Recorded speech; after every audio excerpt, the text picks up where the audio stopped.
Hello, and welcome to the webinar. My name is Michael with Argyle, and it's great to have everyone joining us today. I have a few administrative details to share with you, and then I'll turn things over to our esteemed speaker. First, we would like to thank Beamery for their partnership with today's event. They've been a wonderful partner to Argyle and are committed to providing you with valuable content and a great overall experience. So thank you again to Beamery. We appreciate you being here with us today.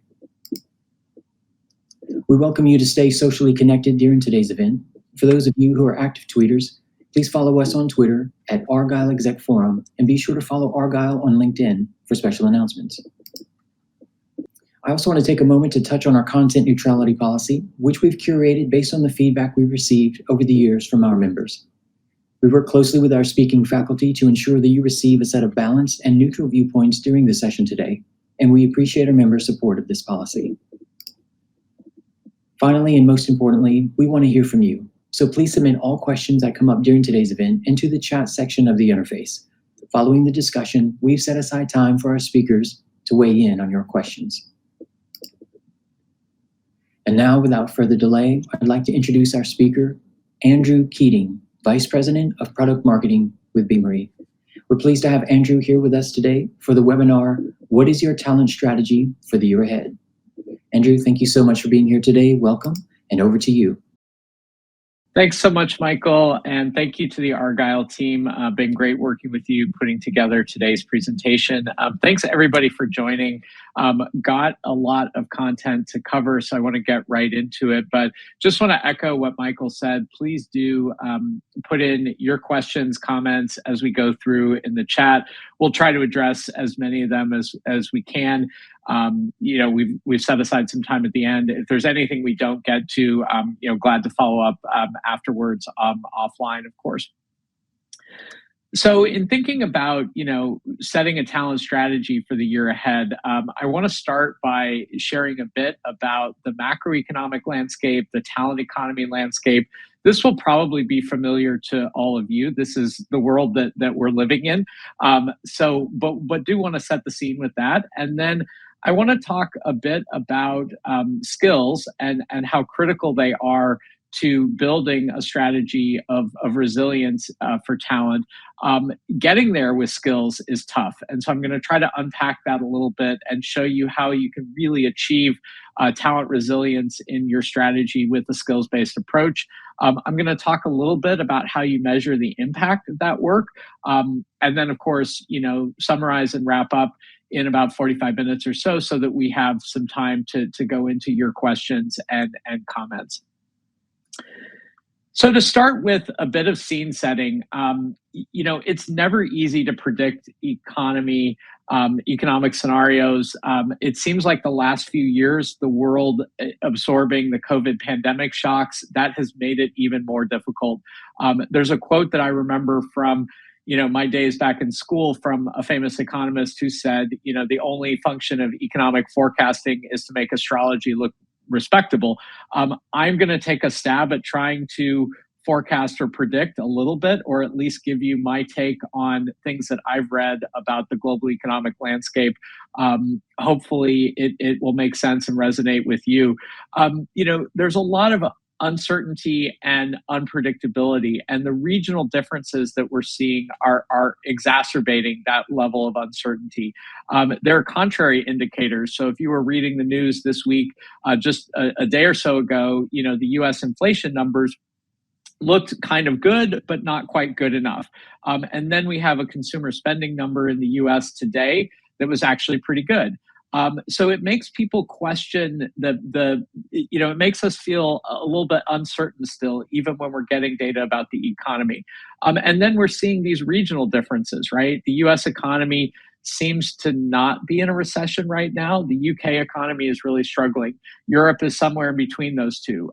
China was actually sort of starting the year a bit weaker, but now seems to be strengthening a bit. So just as soon as we would put an arrow saying, up or down, we have to add that question mark and add that degree of uncertainty to the picture. And so there are basically two reasons, right? There are contrary indicators. There's one economic number saying one thing and one economic number saying another.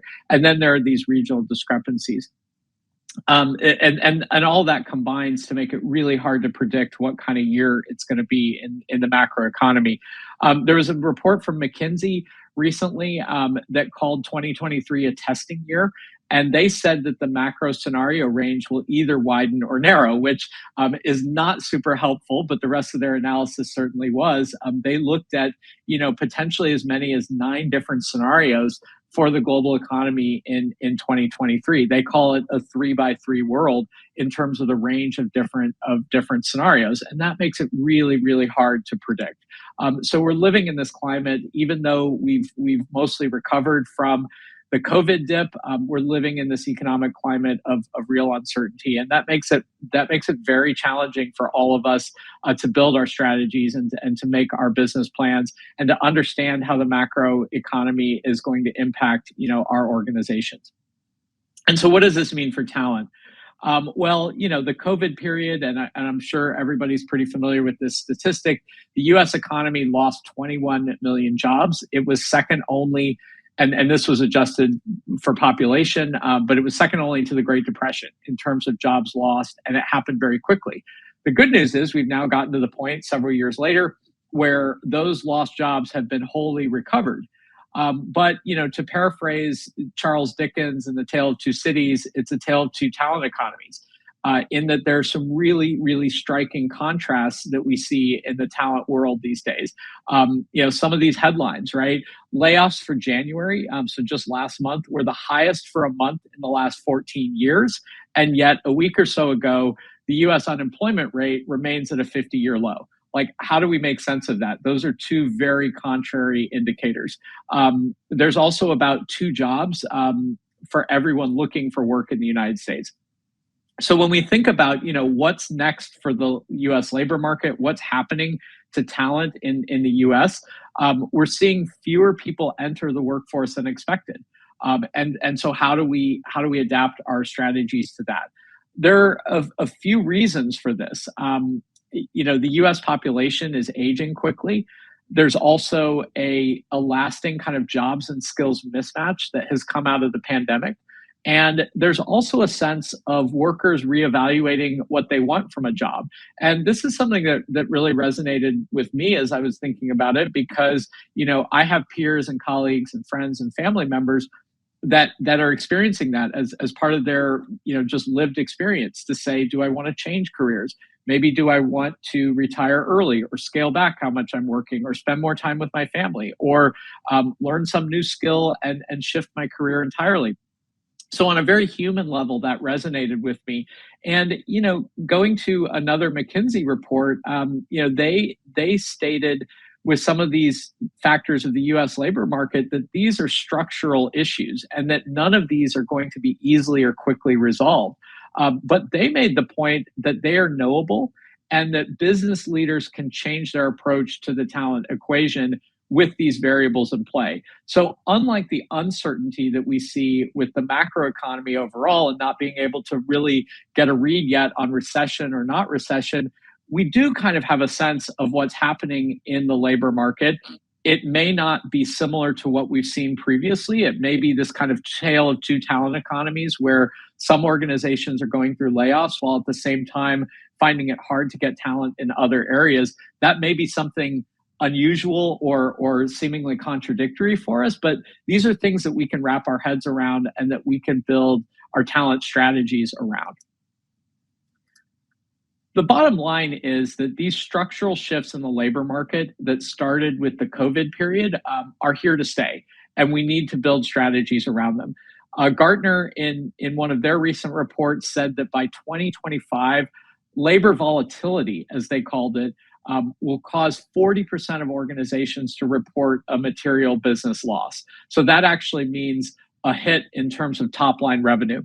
And I like to show this slide in a few different contexts because we really can encapsulate what it means to have talent or labor volatility cause you to lose revenue with what some of us saw on signs during the pandemic when cafes or restaurants were actually forced to close because of staffing shortages. It may not be exactly the same in our business if we're not in the food service or coffee or cafe operating business, but there are certainly areas of your organizations where if you lost key talent in certain areas, you would actually take a revenue hit. And so this labor volatility is something that is going to impact, again, according to Gartner, just under 50%, so just less than half of organizations will feel that over the next few years. And of course, there's a few reasons why, right? There's competition, competition for talent. Labor have more choices. There's geographical mobility. There's demand for talent that's outstripping supply, which gives talent a bit more power in terms of negotiating. I mentioned a few minutes ago, there's an aging society both in the U.S. and in other countries as well, and there are skill and industry deficits, right? So there are areas where even if you want to hire for a certain role, there's just a question of, do those skills exist? Can you find someone with the appropriate skills to be able to fill that role? And so going back to this Gartner report, and I encourage you to check it out if you haven't already, they came to the conclusion that organizations need to respond by shifting talent strategies from one that's centered around acquisition to one that is more focused on resilience. And this is something that really resonated with me and that we'll talk more about through the course of the rest of this presentation. What does it mean to be resilient in our talent strategies, and how do we respond effectively to these structural shifts in the labor market? So what I've just shared hopefully isn't a surprise. This is kind of a summation of some of the world that we're living in these days. Nearly 3/4 of executives see talent shortages continuing. A bit more than half of recruiting heads say that they're having difficulty acquiring talent to maintain their current business activities. And about 1/3 of HR leaders say that their sourcing strategies aren't helping them find the skills that they need. This one makes me a bit skeptical that it's actually a little bit lower. I wonder with this stat, about 1/3, is that just a question of data or lacking visibility? I wonder if it would be 1/3 of business leaders or 36% of business leaders across all functions. It might actually be higher. But the one of these stats, and these come from a few different sources, both research that we've done and then some published third-party research.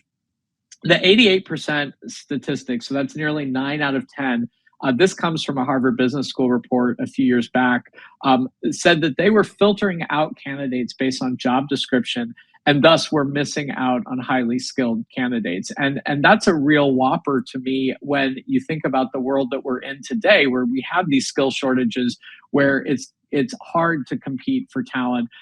If 9 out of 10 of us hiring are actually filtering out highly skilled candidates, that's a really significant problem that we're going to have to fix. And so for the rest of the time today, the next 30 or 40 minutes or so, we're going to talk more about that and about how, as HR leaders, we can build strategies and we can start to fix that.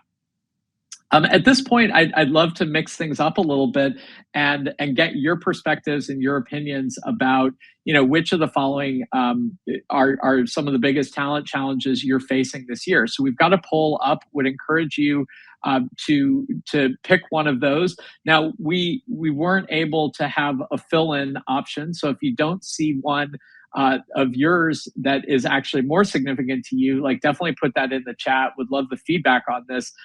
These options and choices came from some of the discussions that I've been having and that my colleagues have been having. But if I've missed something here, definitely give that feedback in the chat. And thanks. It looks like folks are answering. Looks like not having enough candidates with the right skills right now is leading the pack with this group.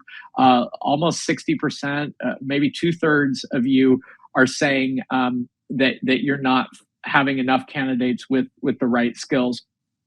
Also important to note that retention is about 20%, maybe a little less than 20% as some more folks answer, but that's our second choice, that retaining top performers for some of you is the biggest talent challenge. And then a few of you also saying, I think about 10% or so, saying that you have actually too many applicants, which is another talent challenge as well, that you're getting a lot of applications, but you actually need to find the right person for the right role. that probably depends on having skills data that may actually be another way of looking at not having enough candidates with the right skills, that you're getting too many that have skills that you don't quite need.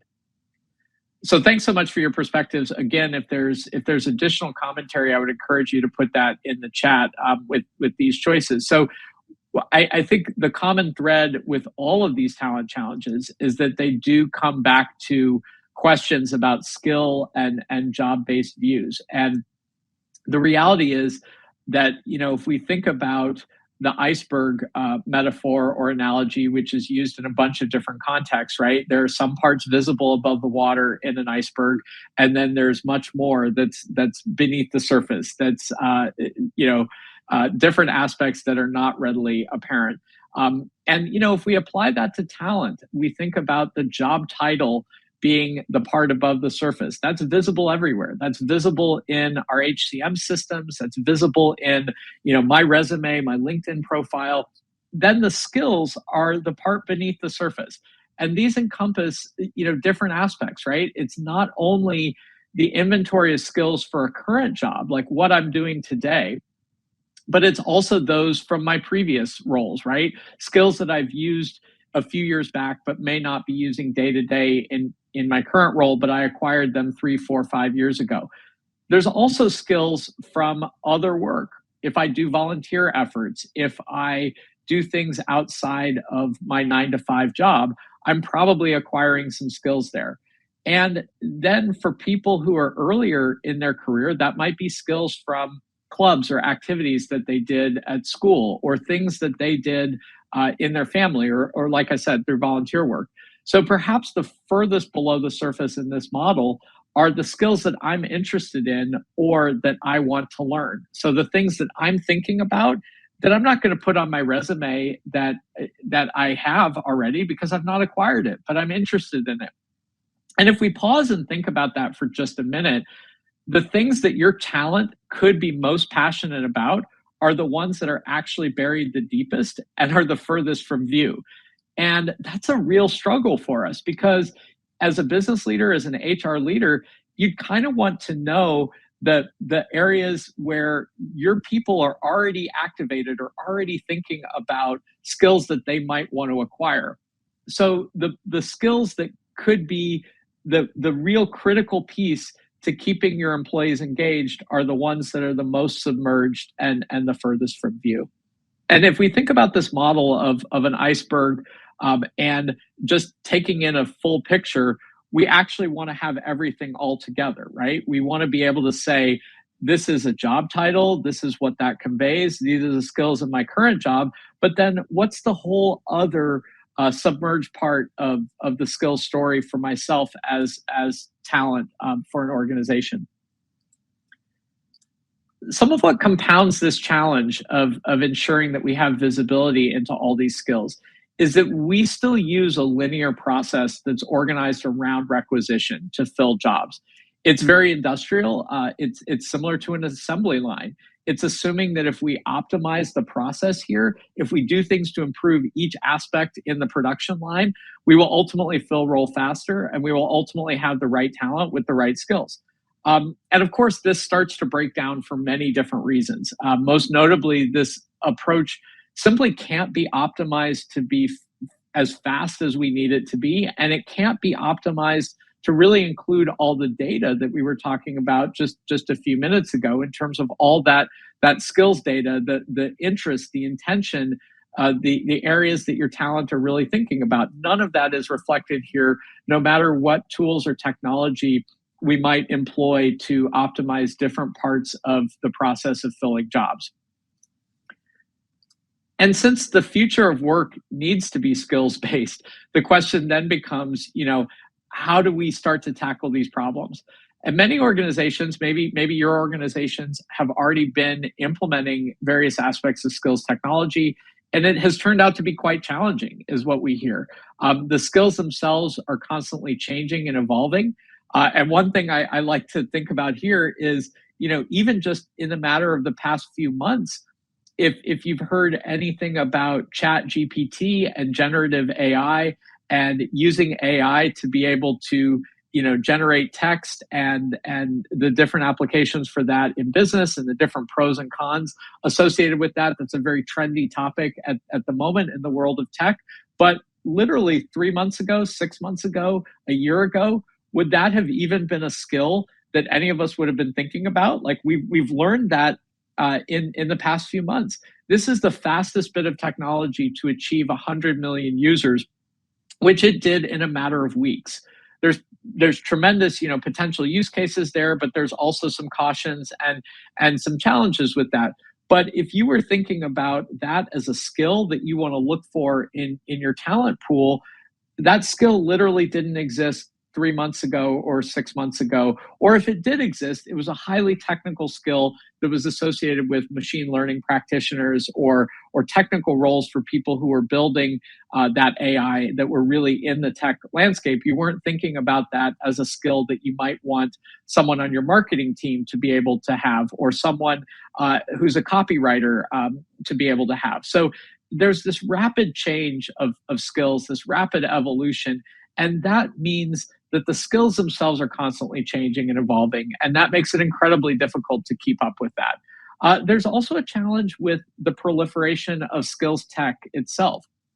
If we start implementing tech at every stage of the job requisition process that incorporates skills, how do we keep each of those different bits of technology up to date and synchronized with each other? And ultimately, organizations I talk with have been seeing that their skills taxonomy are requiring those kinds of constant financial and resource investments. It's taking time and energy and money to keep skills taxonomy up to date. What this also means is that, despite all of these challenges, we've been implementing skills tech in various forms or fashion, whether we've wanted to or not. Some vendors are adding in skills into their platform. So you may be implementing a tool for one thing, and you may end up with skills data in that tool, kind of whether you like it or not. So there's really no starting from scratch with skills, because even if you've not explicitly implemented skills, you've got talent data in various systems, and either explicitly or implicitly, there's skills data that needs to be extracted and normalized, et cetera. So skills are here, whether or not we've explicitly chosen them or not. And so I'd like to get your perspectives. We've got 2 questions coming up. We'll take them in turn. But the first one, I would love to hear from this group, how you feel about your level of confidence with your current skill strategy. Skills have been on the agenda for quite a while in HR tech, lots of talk about them. Would love to hear in this form of a poll, your levels of confidence about skills tech. And we're getting some answers coming in, and they're distributed, and we'll give folks a few more minutes to answer as well. It looks like there's some degrees of confidence. It looks like some of you, maybe about a third, are not very confident. No one is saying yet not at all confident. That's totally fine. So there's varying degrees of confidence. Some of you are very confident, which is good to hear. I would love to hear kind of more about that. Okay, a few folks are saying not at all confident. That's fine. It's a safe space. And so there's a variation. I think it looks like about half are somewhat confident. And that kind of tracks with what I've been hearing and what I've been talking about with folks, that there's some degree of confidence. You're somewhere in the middle with skills tech, and then there's folks on other sides of that. We've got another question for you that pushes a little bit further, and this is about your organization's interest or investment in skills tech. And so this is more about what you plan to do in the next 6 months, in the next year. How are you planning to invest? What have you done already? It looks like so far the folks who have answered have already invested for multiple use cases. Some of you now saying you're planning to invest within 12 months. So far, no one's saying that you're not planning to invest, which is actually something that tracks with what I've been hearing as well. So we'll see a few more answers coming in. Oh, some are interested but not planning to invest now. Okay. All right, a bit of a breakdown. Just under half. Well, now it looks like about close, somewhere between 40 and 50% are saying that you're planning to invest within the next year. A few are saying that you're interested but not yet planning to invest. And then a mix in the other 40% or so who have already invested for either one or multiple use cases. Great.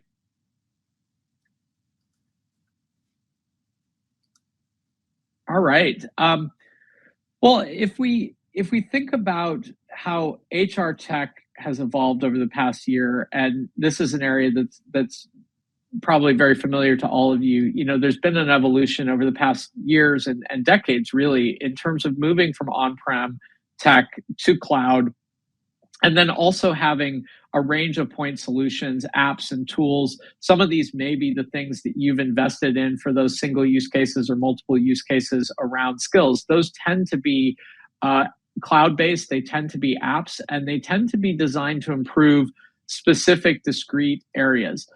So HR tech has definitely evolved, but it's yet to solve these problems around talent. And what I mean by that is because there's a lot of fantastic innovation there.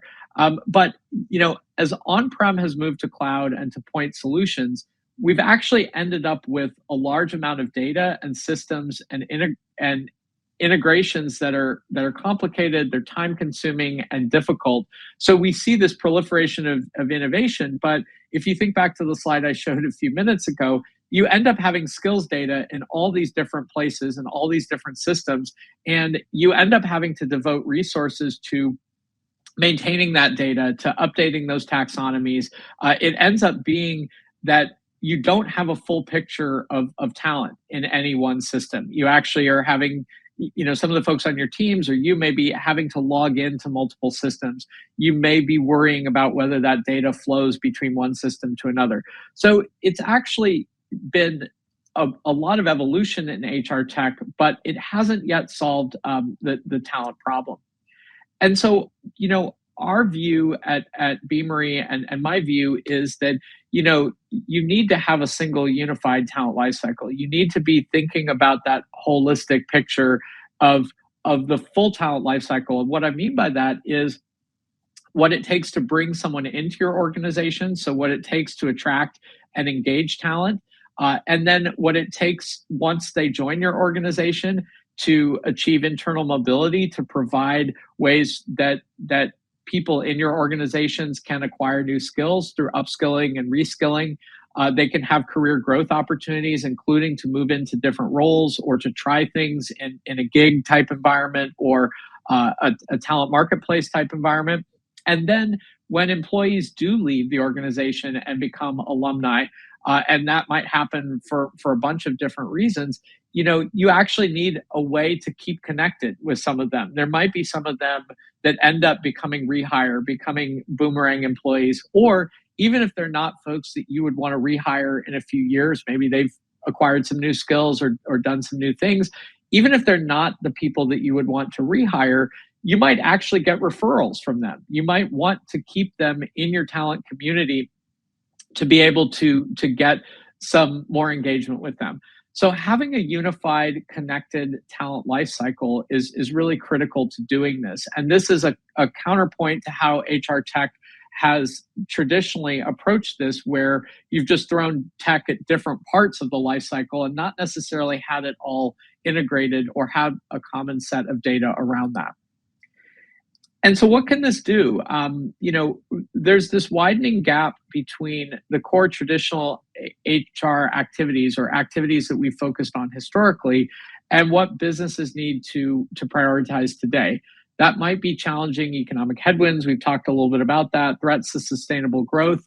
There've been a variety of challenges about this. And, real-time skills data across the talent lifecycle lets you tackle those challenges, lets you make the right decisions quickly. It lets you get the right person in the right role with the right skills.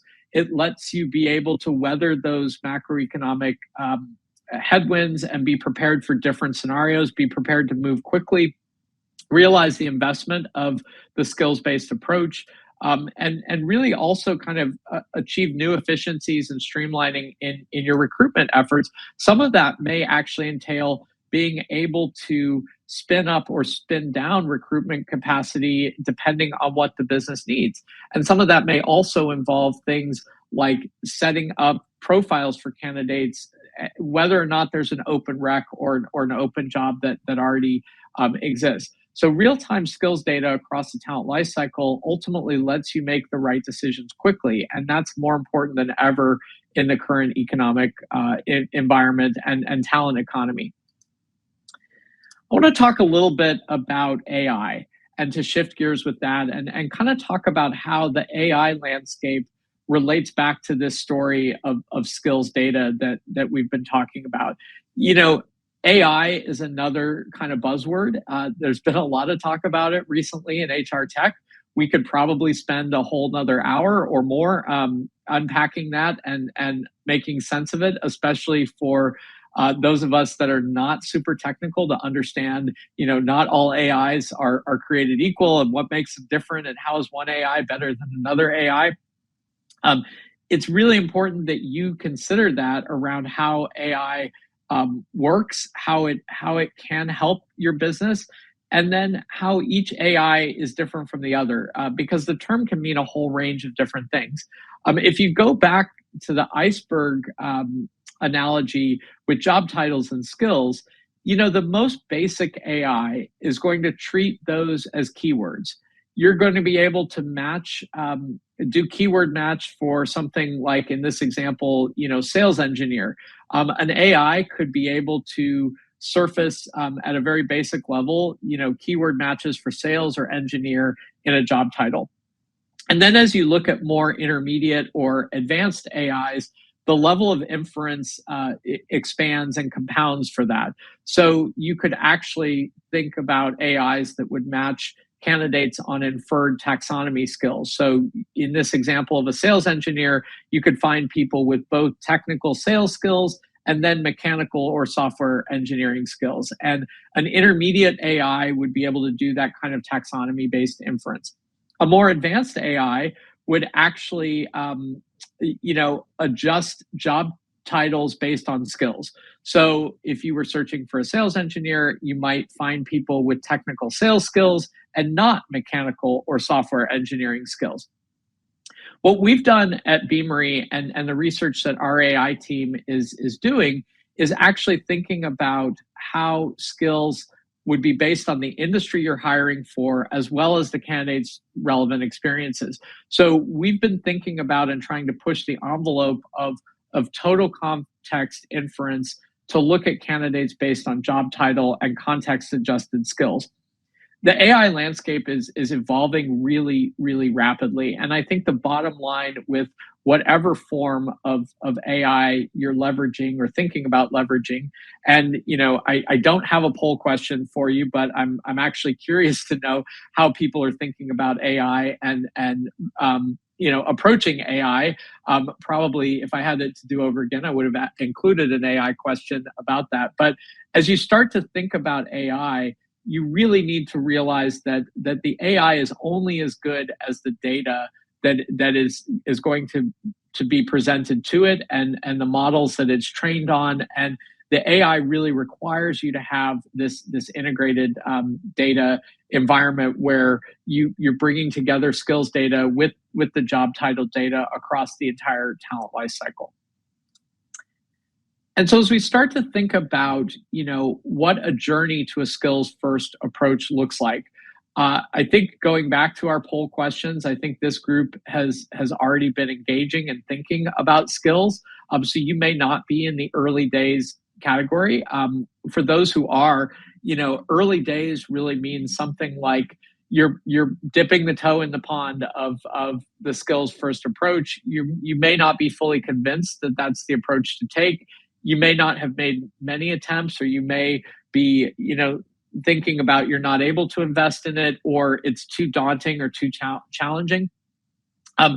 You know, you can look for ways to create a common language for the organization by giving that skills and role-based job architecture. And so if you're at those early days, what you want to be thinking about is going back to the iceberg. You want to be thinking about how you surface that your entire iceberg, that skills and role job architecture. If you've progressed beyond that and you're more at sort of more of an exploration phase, you've probably made the leap to a skills taxonomy. You've broken down roles and job architecture and understand the skills that are needed, but you may still be doing this in spreadsheets. You may be encountering some of those challenges I talked about a few minutes ago. You may be having trouble maintaining those skills because they exist in multiple systems. And you may be looking for ways that you want to be able to ingest and do things automatically. APIs can do this. You may be thinking about integrations and making sure that those systems are working together. If you've already gotten to more of the expert stage or a bit further on with this, you've likely been investing in skills for a while. You've actually found ways to do technical data integrations with those skills, and you've really started to realize some of the value, and you're acquiring insights out of that across your entire skills and talent data ecosystem. So I think that the bottom line here is that whatever stage you're at, there is a progression and a sequence. You're not figuring it out. You're not having to go it alone in figuring this out.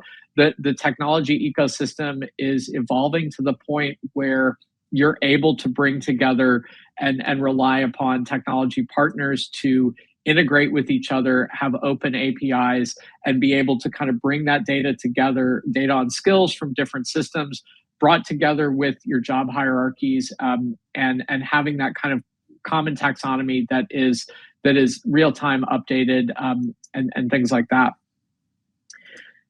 And so if we start to think about what the payoff is and what the benefits are of investing in skills tech and building this out and having this integrated ecosystem, just a few weeks ago, McKinsey Global Institute published a really lengthy new report. I think it's about 70 or 80 pages, but there's a fantastic exec summary if you just want to skim it. If you're like me, you kind of dig into the entire thing.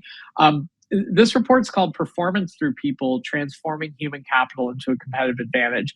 They studied about 1,800 companies. These tended to be large enterprises. And they found that companies with a dual focus on developing human capital and managing it have a performance edge. These companies tend to excel across a range of business outcomes. They're more resilient. They quantified this in terms of earnings and top line revenue and financial reports to Wall Street and things like that. I really encourage you to check out this report because it actually is it's research that quantifies what doing things like investing in the talent lifecycle, investing in skills, coming up with data integrated throughout your technology tools and your HR tech stack, what the payoff can actually be for your organization, how you can actually turn human capital into that competitive advantage. And when we look at the benefits to companies that we work with, and companies that have actually invested in managing the entire talent lifecycle, those who are leveraging a modern talent lifecycle management platform, they've been able to achieve certain outcomes pretty consistently. They've been able to attract the right talent. They've been able to close key skill gaps, retain top performers, meet DE&I targets. And the interesting thing with meeting DE&I targets, when you think about the full talent lifecycle, is it also is important to be able to have data about this to be able to demonstrate whether you're meeting those targets or not. And in some organizations that have looked at this, they've found things like they've been able to attract candidates from underrepresented groups, and so they've been able to measure at the recruiting side of the talent lifecycle or that portion of the talent lifecycle. And then once those underrepresented candidates have actually become employees, some organizations have found that retaining them is potentially challenging, that there may not be the right programs set up to achieve that. And so you actually need to take this whole talent lifecycle approach in order to truly meet DE&I targets, you can't look at those targets in only one portion of the talent lifecycle. You have to consider the holistic picture. It doesn't serve your organizational needs to invest a lot in recruiting and solve for DE&I there if you're not solving for DE&I when it comes to your employees, or even keeping your alumni engaged, because they might be part of your talent community and they might help you actually attract other underrepresented candidates, or they might still be able to contribute to your DE&I goals even after they've left your organization. So this is one area, but there are similar stories with workforce planning and with employee engagement and mobility, where you actually need to look at data across the entire talent lifecycle in order to realize these benefits. And so for companies that get this right, the prize is kind of the inverse of what I talked about a few minutes ago. You're able to drive down costs while increasing revenue. You've been able to deliver on organizational objectives with the right talent. This is optimal, employer brand, delivering on DE&I, like I was just talking about, providing those personalized experiences and engaging alumni. You're able to be more competitive and to really beat your competition with higher performing teams.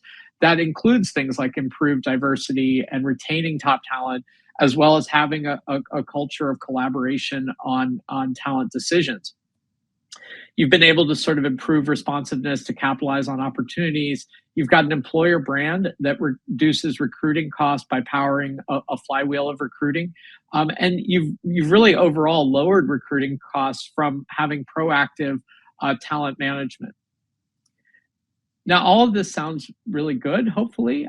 And one of the neatest things about it is that if you have data across the talent lifecycle, and when the data is integrated across the talent lifecycle, you can actually quantify things like recruiter productivity, cost savings in other areas. You can quantify it in a very straightforward and measurable way because of the fact that you have the data. And this is a time, and thinking back to where we began today, this is a time of economic uncertainty where organizations need to really consider investments carefully. And the business case becomes clear, and you can measure the results and have the right ROI if you've got the data to be able to measure that.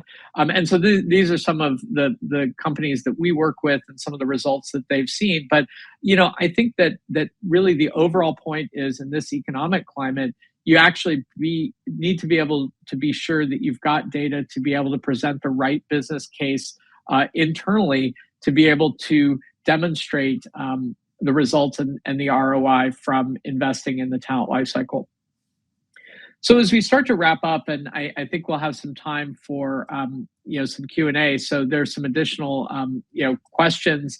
I think we've had some great questions already. Would encourage you to add in some more that may have come to you. But as we start to wrap up and kind of tie these threads together, and then we'll get into questions in just a few minutes. The aftermath of the pandemic, first of all, has created this climate of macroeconomic uncertainty. While it's tempting to sort of bide our time, wait for things to sort themselves out, the structural shifts of the labor market are here to stay. We can't wait those out. And since they are not easily or quickly resolved, leaders need to change their approach to the talent equation. So the macroeconomic picture may be very uncertain, and there may be a lot of different paths that we could go down there of recession or not recession. The talent economy landscape is actually has certain knowable, quantifiable aspects to it that we can start to plan for and build strategies around. And secondly, I talked about how the existing HR tech is siloed. It's been in focus on improving specific areas, and in the process of doing so, it has compounded some of the challenges in implementing a skills-based approach. Thirdly, I think it is clear that the future of work is based on skills and requires that integrated ecosystem. For the folks that were answering some of the survey questions that might be a little bit more skills skeptical or kind of waiting, I would love to hear more about the basis for that skepticism, because I think most of us look at skills as the way forward, and as providing that richer, broader context of information about talent and about people, that is not only what they're doing in their current job, but what they've done in the past, their interests, and the potential that they might bring to a future role. And so, fourthly, effective talent lifecycle management lets you realize the potential of skills by having that data integrated across the entire life cycle, and that lets you achieve resiliency, which is really critical in times like these. And then, as I said just a few minutes ago, the most exciting part is that there's an almost immediate payoff, and that you can have measurable results and ROI if you get this right, in terms of integrating the data together and looking at skills data in addition to your job data as well. So I think with that, we've got about 10 or 15 minutes to tackle some of the questions. And so, Michael, I think I'll ask you to. We've had, like I said, some great questions. I think Michael is going to help with moderating some of those, and encourage you all to keep adding those into the chat, and we'll get through as many of them as we can in the next 10 or 15 minutes or so. Thank you, Andrew. It's a wonderful presentation. And as a reminder, audience members, you can still enter questions, and we'll now jump to some of the ones that have come through. Okay, Andrew, so our first question: are most employers that are excluding applicants because of job description deficiencies, are they using AI to exclude, or real people actually reviewing these resumes? Yeah, that's a great question. And so this goes back to one of the points towards the beginning, and that stat from a Harvard Business Review a couple of years back. I think it's probably a bit of both. I think that, if you have AI, and this also goes back to the slide about the different flavors of AI, right? So AI can mean a lot of different things. It could just simply be the way an ATS is configured, or some of so we can say, is AI excluding people? Is that because it's a limited AI model? It could also be settings based on how a resume is parsed, or looking at settings and configuration that's been done by technology generally, more than kind of AI specifically. So it may be some of all of the above. I would like to think that if we've got folks on our recruiting team that are actually reviewing the resume, they might take more time to really parse through it and look at it more closely.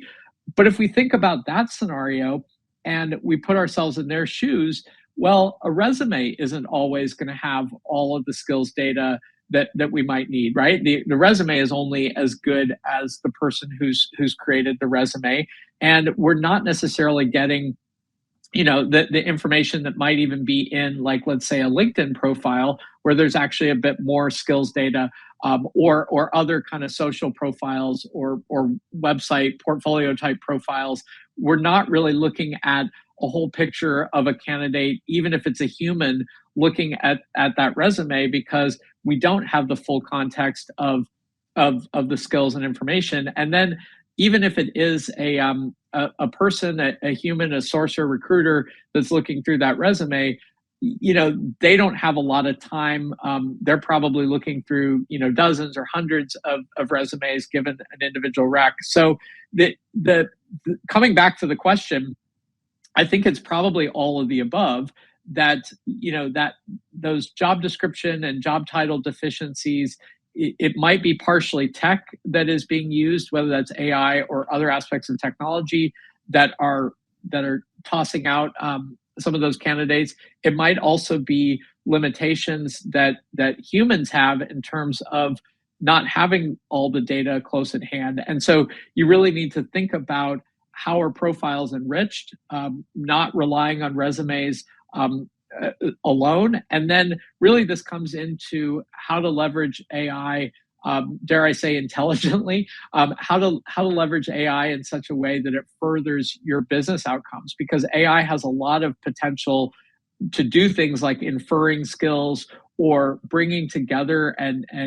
showing and explaining how a match score is derived at. So then a human could look at it and say, well, we have an idea about this candidate, and here's how the AI came up with that match score, and does that make sense? And you can sort of further train the model to find me more candidates like this person.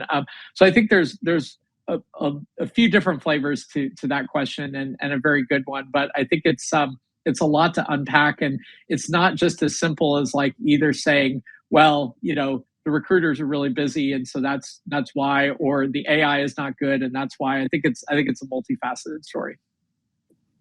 That's excellent. Thank you, Andrew. Okay, our next question. As part of our strategy, we would like to audit our workforce skills.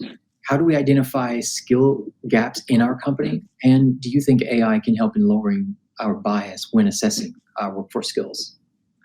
Yeah, another just really fantastic question. And I think, as you think about auditing your workforce skills, there's consultants, there's companies, there's all sorts of organizations that can help in doing that. Obviously that's a question of kind of resourcing, and is that something that you want to do yourselves internally? Is that something that you engage external partners to help you with? The part of the question of identifying skill gaps in the company, that's something that you do as a byproduct of that skills assessment and that skills audit. So this ends up being a multifaceted project that I think holds a lot of potential, right? This is what organizations need to do in terms of putting that together to be able to to achieve the benefits that I was talking about today. So that's something that you need to look at, both the consulting landscape, the sort of professional services that might be able to help you do that, and then the technology partners that you want to bring in to make that possible. Of course, I have my preferences there, but that's something that would love to chat more with you about offline. And when it comes to AI helping and lowering bias when assessing workforce skills, I think it really can in a few different ways. Any AI, any technology is only going to be as good as the humans who are designing it and the way that it's designed, and also only as good as the data that it brings in. But I've seen a few different scenarios and use cases that have really stuck with me in terms of the potential that AI and having a skills-based approach and having data across the entire talent lifecycle, what it can really do. Like, one story and one scenario to think about is if you have a hiring manager that is starting to build a profile of an ideal candidate, and their recruiting and talent partner says to them, like, well, what are the skills that this ideal candidate would need? We know what the job title is. We've probably got a budget allocation. We probably have a job description, but what are the skills that you really need as a hiring manager that you want in this role? And if the hiring manager lists those skills, then you can even start to do some of the matching. And if you have an AI that can infer and make some inferences based on, as I was talking about a few minutes ago in response to the previous question, an AI that can make some inferences, that can enrich a candidate's profile, you can start to match those together, and you can actually have the candidate's profile be completely masked, so that it's truly based on a skills match, on an experience match, on a total inference and total context about that candidate. And so then the talent team, the recruiter, can bring a set of profiles to the hiring manager without any kind of reference to protected characteristics or characteristics that might introduce bias. And then the hiring manager might be able to say, like, oh, okay, it looks like, these three have the skills that I need, or this person looks really good, but they might be missing one or two skills, but let's still talk to them anyway. And you can have this conversation without anything that would bring in all of our human biases. So there's a lot of examples like that where there's potential for AI and really data around skills to help us all make better, more effective decisions with shedding as much bias as is possible out of the process. So I'm definitely optimistic about its potential, but I think it needs to be done in a really intentional, deliberate way with the right kind of technology partners where you can understand what the AI is doing, have explainability around it, and actually put the humans at the center of it with as much data as possible. Thank you, Andrew. Our next question, let's look at Q5. When having a skills-first approach, is it a combination of employees entering their own and supervisors vetting those? And what happens when there's a conflict between what the employee thinks they have in a skill and the supervisor does not? Yeah, a great question, and I think this is another one of those where it's not an either or, it's a both. You actually need all of the above, and I think you need to look at technology that enables you to capture all of that data in a seamless way. Certainly, like I have views about the skills that my team has. I have views about my own skills. My manager would have views about my skills as well, and that ends up being performance related in some cases. That may also be if I take a course, if I acquire a new skill, and there's a lot of difference between taking a 1 hour session and doing a course over 5 or 10 weeks with multiple sessions. But yet if I get a certificate at the end of each of those courses, are those equivalent? And that is very different from if I've actually practiced a skill across many years. So a skills first approach actually means that you're taking all of this data into account, and that you're actually having a way for the employee to list their own skills, both what they think they have. You also need to be able to assess proficiency around those skills. You need to have the performance evaluation component of it. You need to have the training and upskilling aspect of it, and all of that data brought together. And this is an area where, again, going back to some of the discussions about AI, this is an area where that ends up being a lot of data, and that you actually need some machine learning, you need some models, you need some AI to be able to help make sense of all of that data and bring it together in the right way, so that you're putting the right inferences around that. So I think coming back to the question, it's not an either or, it's a yes and that's one of the reasons why this starts to get challenging from a technology perspective. That it's not simply enough to implement a system to do performance evaluations as a way of saying, well, we'll have the managers just validate, that somebody has those skills, and it'll be recorded in a system where we do our performance evaluations. That's not quite good enough, right? I mean, you've got to be able to have the employees say, here are the skills I think I have. This is the skill I'm interested in acquiring. Or, oh, I went out and took a course, and now I've got this certificate that says I have some degree of some new skill. So it's really, bringing together all of that data and having a platform that can do that in an integrated fashion. I'll promise to answer pretty quickly because I know we're pushing on time. But Michael, do you think we have time for one more? And I'll try to give it a brief answer. And if we didn't get to any, we'll definitely follow up offline, or feel free to reach out to me. I'm glad to keep the conversation going. Yeah, I think we've got time for one more, and I'm going to combine two since they're so closely related. Great. So any advice on how might our organization begin the AI process, and what important areas have you found that are overlooked when creating that? Yeah, great question. So beginning the AI process, it's actually less about technology, and it's more about, it's less about kind of learning the ins and outs of complicated AI tech, and it's more about thinking about your business outcomes and what you want to achieve with AI. It's really a conversation with multiple stakeholders. So it's also bringing in your compliance team and looking at the rules and regulations, bringing in some of your technical folks from, your IT team for sure. It's bringing a group of stakeholders together to really look at and say, what are we looking to achieve with AI?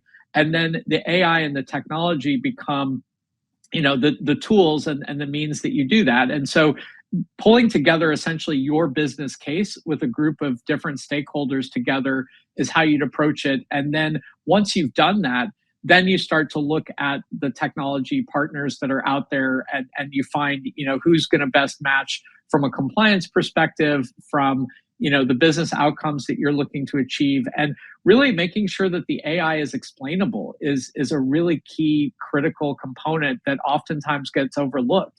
Like, you actually want to be able to see how the AI derives its recommendations and its answers. You need to be able to dynamically update that based on feedback that you and your users would give.